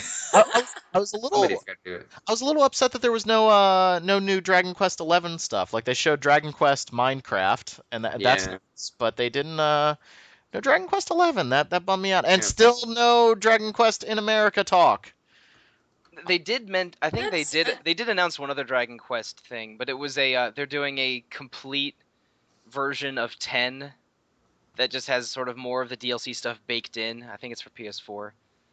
Yeah, there was something in their live stream. I didn't watch it, But you're right. There's no meaningful new Dragon Quest XI content, and I have a suspicion that's because the game's a little ways off, and they just want to space out the reveals for it a little bit. But that's just me rationalizing it because I'm really sad there wasn't any Dragon Quest XI stuff. You know what? So something that I was realizing the other day, and Games Radar actually did an article sort of addressing this a little bit. It was when they announced that, is it Final Fantasy VI on Steam? Which one did they just put on Steam? 5. They just put 5. 5 on Steam. And it's the really ugly, washed out sprites. And this is what I wanted to talk about a little bit here. There are so many different versions. There's the 3D graphics version of Final Fantasy IV. There's the one done with sprite graphics. There's now this washed out version of Final Fantasy V. They have released so many different versions of these games that now I have to do research on which one I want. This one has an extra dungeon, but this one has the After Years DLC for. I can't keep this all together. This is getting too much. The solution is not to play the After Years, but I'm with you that especially for FF4, there's just so many versions of this stuff out, and you need to read 2 Wikipedia articles to find out what version you want to play. I really don't like that. I really, really do not. And I know why it's happening. It's because they've been remaking these games for multiple consoles, going all the way back to the PlayStation 1. So I understand it, but it's getting ridiculous now. And it's this version is on Steam, but this this is the other version. I don't understand why they would choose to release I would say an objectively inferior version on Steam. It's a version that was designed for mobile that looks like crap on a big screen that has less functionality than say Advance. Yeah, I think it has the new classes that they added in Advance, but it probably doesn't have the same translation. I don't understand. I just find it troubling. Why wouldn't they even reuse the same translation? I don't know. I could be wrong on that, but I feel this is a worse version, and I don't get why they would pick that over the version that I would say objectively includes more content, but also the fans like that one better. Which version would you be talking about? 5 Advance is if we're talking 5. That's the best version of that game. I bet it was just. I bet they went with the least expensive option, or maybe the people that made FF5 mobile were willing to port it to PC, and there'd be more work involved for the. I don't know. That's just all speculation. Right. But it is a bummer that a good version of FF5 on Steam is something I would consider buying, but right, I don't want to play this nasty ass weirdo pastel sprites version. Yeah, right. I wouldn't buy that. Yeah, I don't know. I know it's a weird complaint, but there are so many different versions of these re-released games that I just wish that they would get their act together a little bit and make it easy for me to buy them. Or just let me play more Dragon Quest, please. Release a collection. Release all the DS games as a collection. Remember how I said when I was in West Virginia, I managed to track down a copy of I think it was Dragon Quest VI. Why not just release a collection for DS of all the DS games? Done. You could charge quite a bit of money for it if you wanted to. You could charge $80 for a nice collection like that. Just do it. 80, but I'm just saying they did that on 3DS for Phoenix Wright. Yeah, you can do it. Why are we making it difficult for me to play these games? I don't know. That's one of the reasons why I have been leaning a little bit more digital lately. Yeah, I think the answers to those questions are it's expensive and please be patient. Or please understand where you're at. Look forward to it. Yeah. I don't know. I'm having a hard time understanding. Especially since I think at least one of those Dragon Quest DS games they're getting hard to find. Either 4 or 5, I think is really impossible to find now. 5 I think is the really hard one. I managed to track it down one time, but I didn't pull the trigger on it. I think it was close to the wedding, and I wanted to save money. Even the guide for 5 is rare and expensive. I remember because I had that guide and I sold it on eBay for a substantial sum. This is Amazon, my personal opinion, but I think 5 is the best of the 3. But but it's. Is 5 the one where you can recruit monsters? Is that the one that I'm remembering, or no? Yes. Well, 5 is the one where monster recruiting started, and 5 through 7 all let you do that, and then 8 had their own monster recruit system. Yes. And it's sort of funny. Dragon Quest V monster recruitment was, I don't know if it predated Pokemon or happened the same year as Pokemon, but Yeah, that's when monster recruiting in RPGs became a thing, you could say. And then the Dragon Quest Monster series came in the wake of 5 and 6. But in But- 5, crucially, you still have a cast of actual characters. that You do, but there's only like 7 of them, and you get more than half of them in the last part of the game. So monster recruitment is really important for filling out your party in the first, say, 2/3 of Dragon Quest V. But yeah, we don't need to talk about Dragon Quest V. We want more Dragon Quest in the U.S. Yes. Not just the U.S. We want more Dragon Quest in Canada and Europe and everywhere. No, the besides Canadians Japan. don't want it. The Canadians have healthcare. They don't need Dragon Quest. That's ridiculous. All right, absolutely ridiculous. I'm not. I prescribe Dragon Quest. You know, All your eggs. we I'd just go to that doctor. we just hired a Canadian to be one of our new social media editors, but she hates Dragon Quest. So See, maybe I it's just told fine. you. I told you. They're evil people with their flappy heads like on South Park. I've been telling you that. Oh, They hate God. fun. They're like maybe Steven's Canadian. Maybe that's what we've What? gotten wrong this Wow. entire time. Is that Steven is Canadian? We got to find out if Steph's really good at video games. I'm not about to. Yeah, I mean, there's nothing wrong with people from Canada, but to Yeah. just attack No, I'm ready to like throw that Jonathan gauntlet down. Ron. All right, I'm You ready. seem to think I was from Canada until like 20 Yeah, minutes that was like ago. a veiled. You insult. damn social justice warriors! I'm telling you right now, Canada will be the downfall of Western civilization. Oh, What the hell is brother. wrong with you? Yeah, because the west of Western civilization will fall, and Canada will be the only thing left. Yes, that's probably what's going to happen because they're so damn polite. That's what You this know, all comes down to. I studied environmental sciences in college, and one of my professors used to joke that because China's water resources are depleting and becoming contaminated very, very quickly, and Canada has all these glaciers and lakes and more water resources than any other nation in the world, he jokingly predicted that China would invade Canada by 2025. Nice. And that it struck me as hilarious, but also vaguely possible. It's the start of Fallout. China invades Canada to steal their glaciers. All right, so what else do we have to talk about from TGS? Oh God.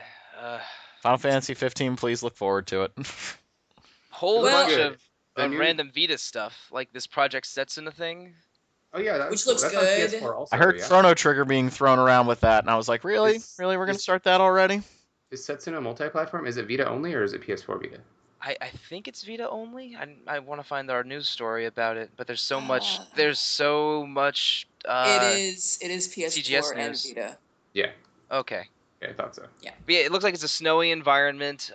Really nice to look at. It's Square Enix's new RPG dedicated studio that they formed a couple years ago, and they compared it to Chrono Trigger because the encounters are all in environment, and they don't cut to a separate battle scene, and Mhm. it's also turn based, so that that will remind people of Chrono Trigger.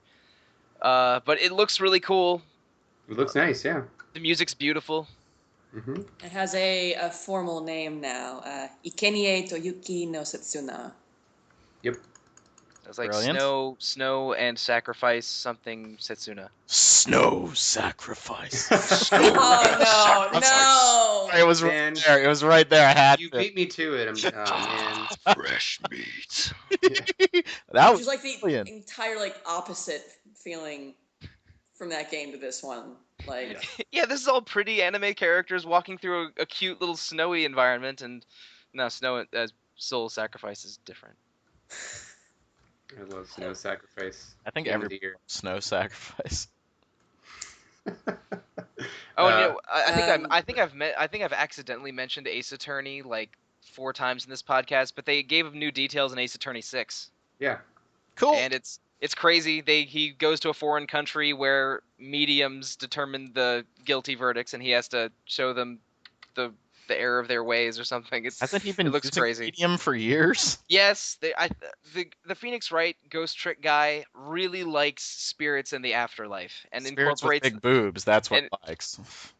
sure, and well, he incorporates them in a lot of weird ways. But like the shtick of this game is, you get to see the final moments of each murder victim, and then you have to use evidence and real world stuff to prove that. To prove your client's innocence. It looks cool. I like the Phoenix Wright games. I will probably buy that. I do too. I love the Oh, yeah. Phoenix Wright games. I didn't. That was I it. never did play the Whale Murderer DLC for 5. Oh God. Yeah, Do it's you like remember that? no, it's like an orca dies in fake SeaWorld, and you have to find out the murder of that. It's a $6 or $5 DLC. Yeah. It was all right. It was not as good as the main story of 5, but it's more Phoenix Wright. We and Speaking just of because five. we did, I was gonna say we glossed over it a little bit, but Final Fantasy 15 they did put out that extended cut Dawn trailer, which didn't show a whole lot of new stuff, but Luna looks cool. Luna! They finally showed her doing something other than sitting and or looking vulnerable. Did they put clothes on Sid yet? They didn't show anything. They didn't show for Sid at all. Sydney. Let me know when they put clothes on Sid. They did actually. They put out a piece of concept art in the last day or so that showed young King Regis with Sid and General Kor, who is another important character, fighting together in some conflict prior to the start of 15's story. So Sid is a character, and have they confirmed that it's Sydney's dad, or is he just somebody else? I do not know. Okay. Well, I think they've at least alluded to that because they've said something like Sydney's father is a famous recurring Final Fantasy character who you'll recognize. So unless they're just screwing, Boko the Chocobo. yeah, it's, Nice. she was raised by chocobos. Yep. So yeah, that new trailer looks cool. Luna was looking particularly badass, so I'm excited to see what she does. And they showed new concept art of her as well. She's kind of she's taking a spear, it looks like, from this other important character. They just She has a revealed her name. Finally. Yeah. And what is it? It's something with a G. Well, I don't know how it's pronounced. Gentiana? Or is Yeah. it supposed to be Gentiana? Or Gentiana. Yeah, that's her Yeah. name. So she has a So- name. Yep, so she's there, and she looks like she is a character. They haven't really shown anything for her yet, but So yeah, late Luna's next looking- year. Yeah, it's next year for sure. They've said, but It's late next year. I'm very excited for Final Fantasy. Well, After episode Duskeye 2.0, all of my worries are gone. they also showed a Chocobo trailer, Yes. which is Oh, so Sydney's dad. Okay. yes, you get to ride Sydney's dad. Long Wow. and I play I'm that not game. going to finish Alright. that phrase. No, But no, yeah, I mean, so, Do we have any art of Sydney's dad? Hold on, let me look. This is getting really bad. I mean, if he's in that concept art with Regis, then If we he's the do, guy on the but- right, then I'm not a huge fan of how he looks a little bit like Steven Universe's dad, but that's okay. I don't know if he's supposed to be the guy on the right or the guy on the left, but yeah. So there are chocobos you can ride, and they're supposed to be chocobo racing. Wait no a chocobo second, Caitlin. breeding. Wait, so you think you can ride this chocobo? Is that what you're saying? Yeah, I do, and you can drift on chocobos. Better pony. It was the chocobo. most inexplicable thing I think I saw in the entire video. That all of a sudden the chocobo just careens and goes in the opposite direction. But yeah, chocobo drift. I love Final Fantasy 15 Chokyo Drift. So That just sounds amazing. I'm kind of excited now. Fast, Final Furious, Fantasy, Chocobo Drift. Less fast, more furiousers. no, the Actai report was actually a much better than the Gamescom, the anemic Gamescom one. The Q&A, a lot of good questions, some interesting details that they revealed through the questions. Like, Oh my god, the sunroof closes when it rains. This is a fantasy based on reality. reality. Oh. Sun is in my eyes. The goggles do nothing. These are important details. Yeah. Well, yeah, but also, like, speaking of Luna, it was good to actually get some information on who Luna is and Yes. what she does. Like, she's an oracle of sorts, and she's revered for being able to talk to the gods, and that sort of explains her position in the world and why she's kind of important. Yes, I like that. I do feel like, because every time they've talked about Luna so far, they've said, rest assured, she's an extremely powerful woman. And I feel like they're kind of trying to counter the argument of, like, oh, why is the main playable cast only guys? And so every time they talk about Luna, they're like, but please believe us, she is a strong woman. And it's Don't like, worry, okay, she's got boobs. We promise. show me what makes her strong. Show me what makes her compelling. Don't just keep telling me she. It's like you can't just say this is a good character. Don't worry. You have to actually show me. So this. Yeah, and plus, this, I mean, they're covering their butts a little bit because they rightfully received a lot of criticism for the comments of how it being like a like a road game with dudes driving together, and then people are asking, well, are there women in this game at all? And this is almost like a reaction to that. No. Here's the cool lady in this game, and good on them for showing it. No, I And- can appreciate that. and It's just having they Luna look finally- really cool, but it's It Yeah, feels this like a trailer reaction. was Of when they course. finally proved that, though, is what I'm saying. Like, they Right. finally they followed through and showed us Like something that... the fact Sure. that they juxtapose Noctis and Luna, showing their pasts and them present as equal, sort of, half and half co-characters, has me really hopeful That's the for. good stuff. Yeah. Yeah, she's I not just agree. going to be like this side character. She's like a co-lead almost, is what I got from this trailer. So Yes. I'm excited about that. Don't worry, we have women, and they will be surely objectified. We got you covered this time. All right. And they'll be wearing clothes. All right. Yay! Be interesting if That's like rare. half the game was Noctis's group trying to drive to meet Luna, and the other half is like Luna's activities where she is as the. Wouldn't it be amazing if they pulled a Metal Gear Solid 2 on us and like Oh, half the no. game you play as Luna? See, now that I would love. I'd I would be be okay with that. super okay with that. If it turns out that, She looks super cool from that trailer. if it turns out that you play as Luna in Final Fantasy 15, I'm gonna be so happy. Oh, calm down, Craig. I'm doing what I can. Alright. I'm just waiting for all the internet videos of Holiday Road from National Lampoon's Vacation as they drive around. Yeah. Come on, that'll be really funny. Come on. Okay, so winter 2016, 2017, believe. That's what we're saying, right? Right. Well, That's they're- what you're they're- saying. I think you're probably right, though. They're going to announce the release date in March, so An announcement of an announcement. it won't be any earlier than that, obviously. This is in character for Square Enix. Yes, it is. I mean, Yes. we can't be that mad at them. Oh, Square you can Enix, be, but never it would be- change, it would never be futile. change. And well, Only yeah, give us 12 in HD. No, please. no, Do it. please don't waste your time on such trash. We don't. Need Hey, it. whoa! Said it. You I said it. We were all right thinking it. off. as We were not as thinking it. well, Holy okay. Rob. I mean, if they fix all of the problems with 12, I will be on board. Yeah, well, it'll be the Zodiac job story. And They gotta fix the story. They have to fix the boring environments. What? I'm sorry. Okay, I really want Environments to are like not that game. boring. I really want to like that game. we the- just the finished having a architecture- conversation on how they remake everything multiple times, and now you're saying they shouldn't remake this thing that's never been remade. No. If they want to release it, that's fine. I'm not that interested in Oh, it. But okay. that game has more problems than just the job system, in my opinion. Like, Well, I'm inclined to agree with you, and I think that It isn't- FF12 is a really interesting in a lot of ways and flawed in other ways. But it's I a would game. be Yeah. I would be curious to see how the job system improves upon the license board. Definitely for sure. I think it is a remarkable failure, but at least they tried something. And I think that maybe if they had been allowed to finish that game, not unlike another high-profile game that doesn't really seem to be finished, it could have been something very impressive. An I'm, example of 12 is not nearly as bad as that game you're talking Okay, about. that may be true. Yeah, okay. Like, 12 has an ending. First of all, wait, what are you talking about? Metal Gear Solid 5 and how it does not Okay. end. Oh, okay. Sorry. I'm It not just that far. doesn't end.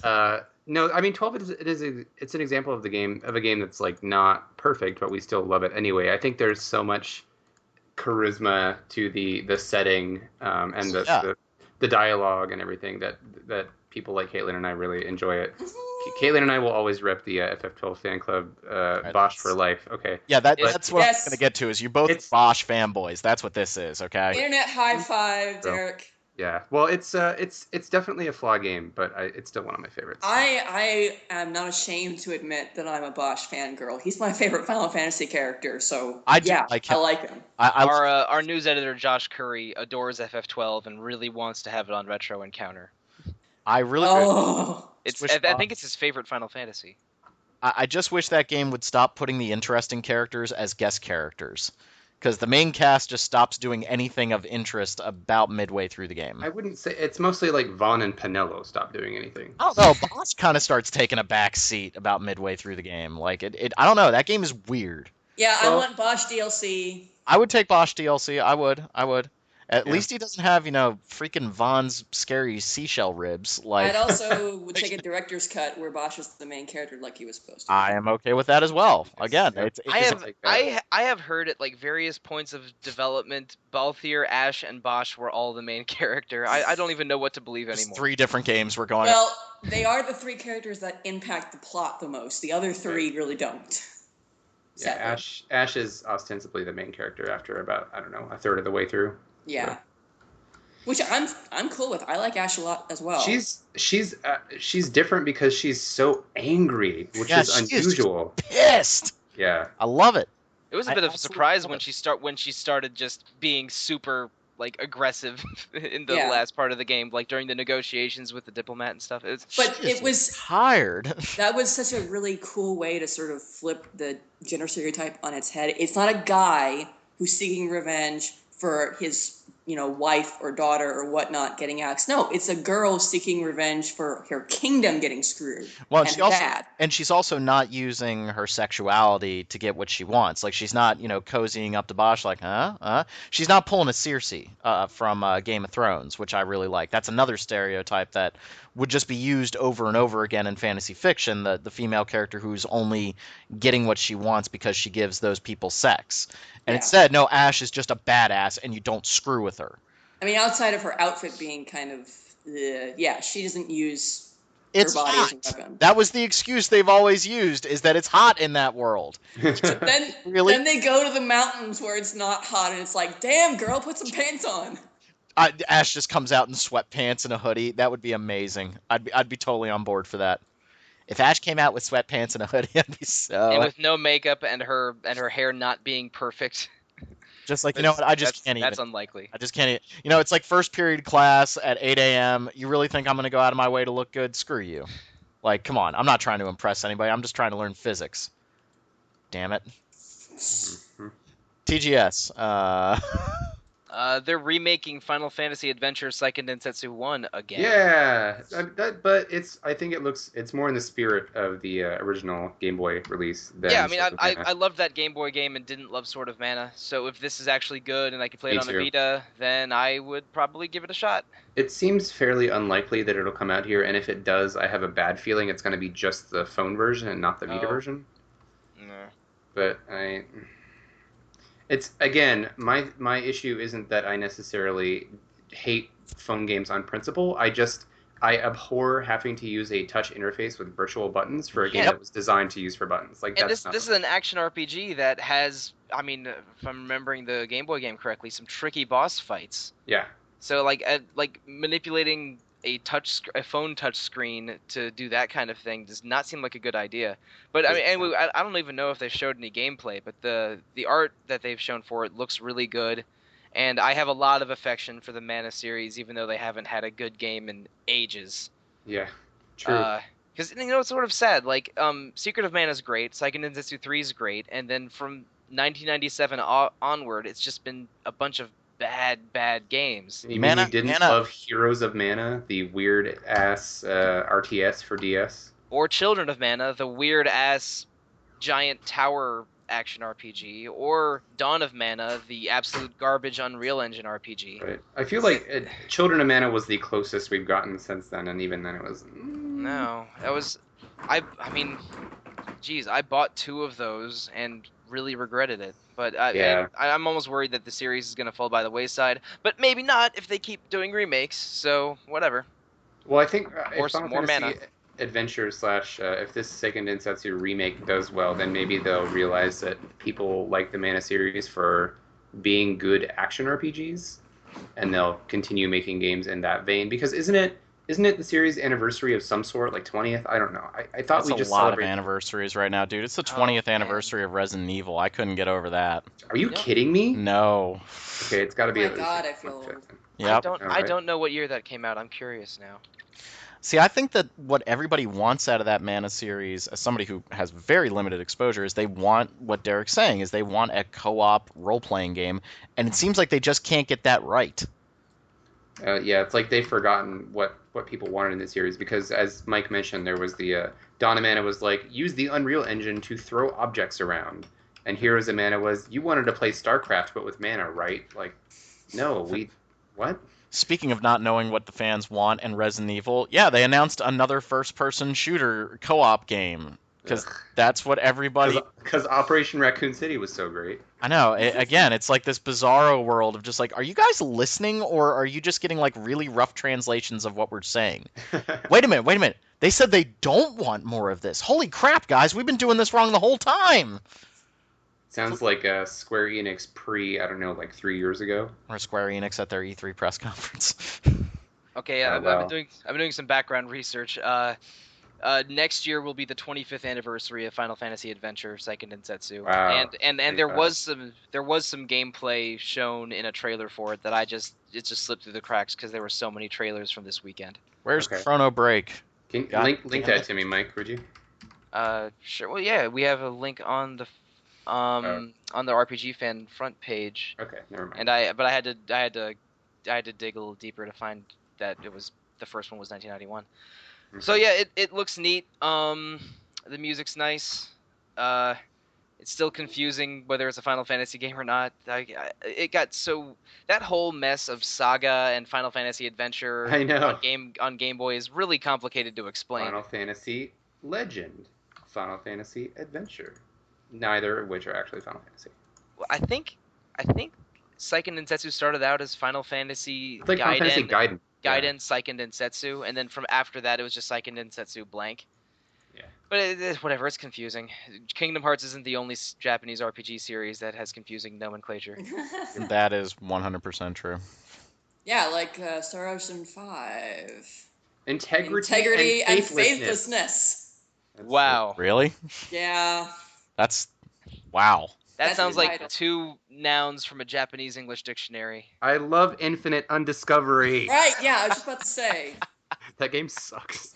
You guys are They cruel. gave us a new trailer that showed some exploration and combat. Looks super pretty. I want it. They also announced a release date in Japan. It's going to come out February 25th over there. So no word yet on when we're getting it, I think. I don't that like seems most that of seems the kind of character soon. designs for that, though. Yeah, well, I definitely don't like the female mage who's wearing what is she wearing? You're right. She looks like a suit of cards in person form. Like, She's like a walking diamond. Some of them I like, others kind of remind me of the horribleness of Star Ocean 4, so... Yeah, the designs are way more in tune with 4 than the previous game. I mean, they've always had multicolor characters with bright red and blue and pink hair, but this one seems a little bit beyond that. I mean, there's a dude with a blue beard, so I guess he's all right. My biases are not evident whatsoever. Yeah. The rest, they just look kind of funky. I don't know. Yeah. I'm still excited, though. I'm interested. The battles look great. Yeah, bold prediction. It's going to have a lot of cool crafting and cool combat.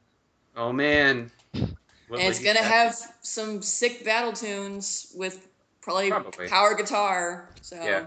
It'll Sounds have about good right. battle music and everything else music. Oh, but really speaking of music, they announced the Ultimate Box Edition, which is basically like their collector's edition. Yeah. That contains, among other things, it has a little statue of Mickey, who is the main character's childhood friend, art book. It has the entire soundtrack, postcards, and my favorite, DLC that will change the music to other games in the series when you're playing. Oh, really? Cool.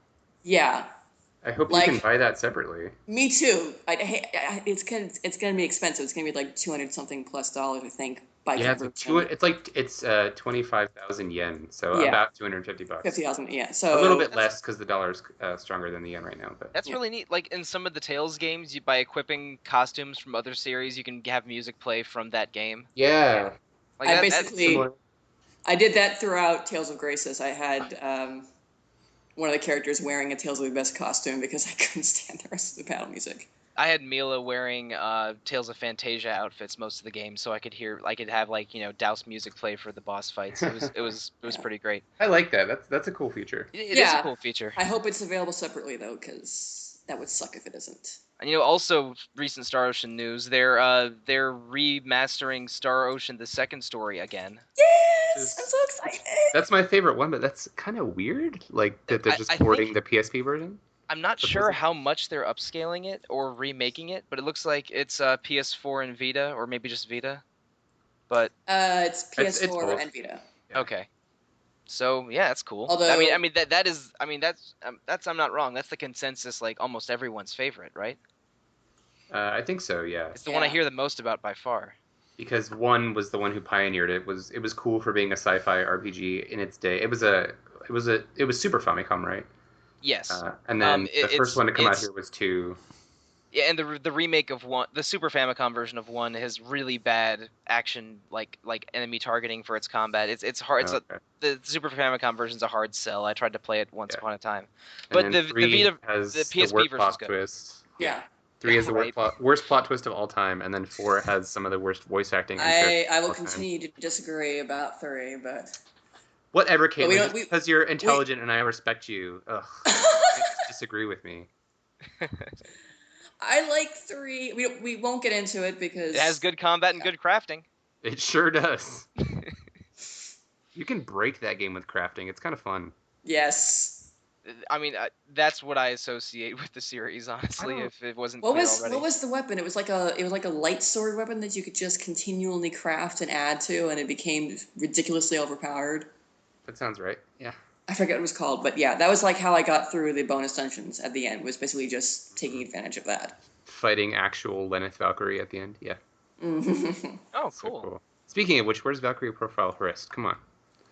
It's Exist Archive, I know, but that got Oh, did delayed we- also. Did we get any more out of Exist Archive from TGS? I haven't been following that game quite as closely. They had a stage or a floor demo that people played, and I read a write up on it on I think Destructoid, and it sounds like it has potential, but the person who played it wasn't super impressed. They said it was running kind of poorly, and I know that they delayed it a little bit to optimize it or to make it better in some way. So I wouldn't be surprised if they were tuning up that end of it. Yeah, well, the demos are almost always separate builds, so usually Right. the final version will be better. But They said that their main concern was that combat seemed like it was going to get repetitive very fast, which is not a good sign. Because that's how I felt about Radiant Historia.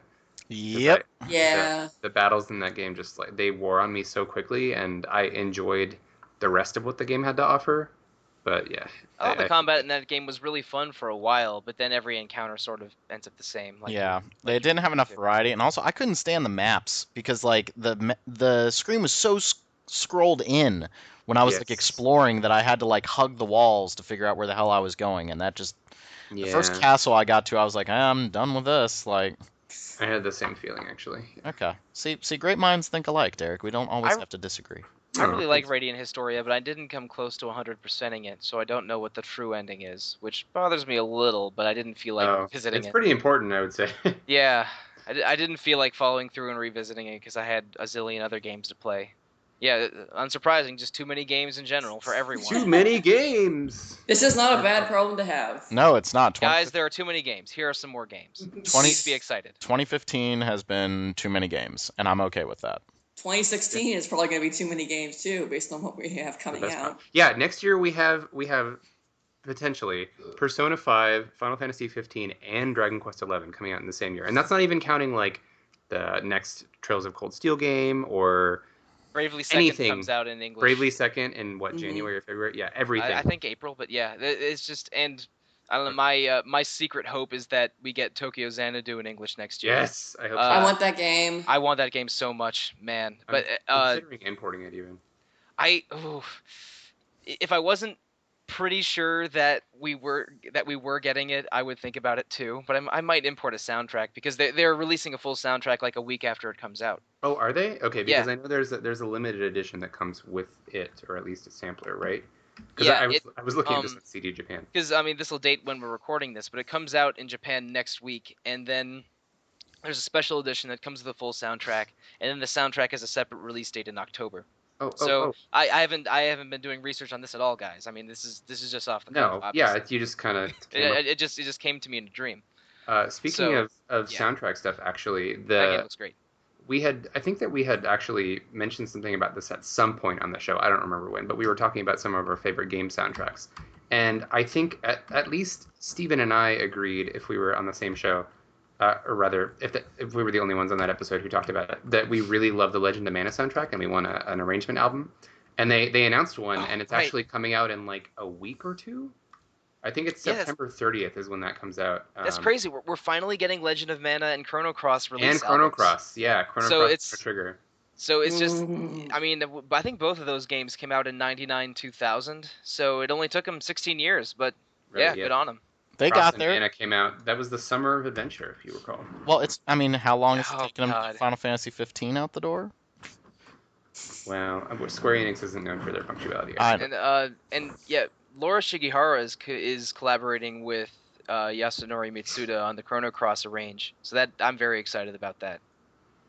Can't wait for Yes. that. It's exciting. I have it in my cart on CD Japan, and I can't decide if I want to pull the trigger on it because it's only about $25.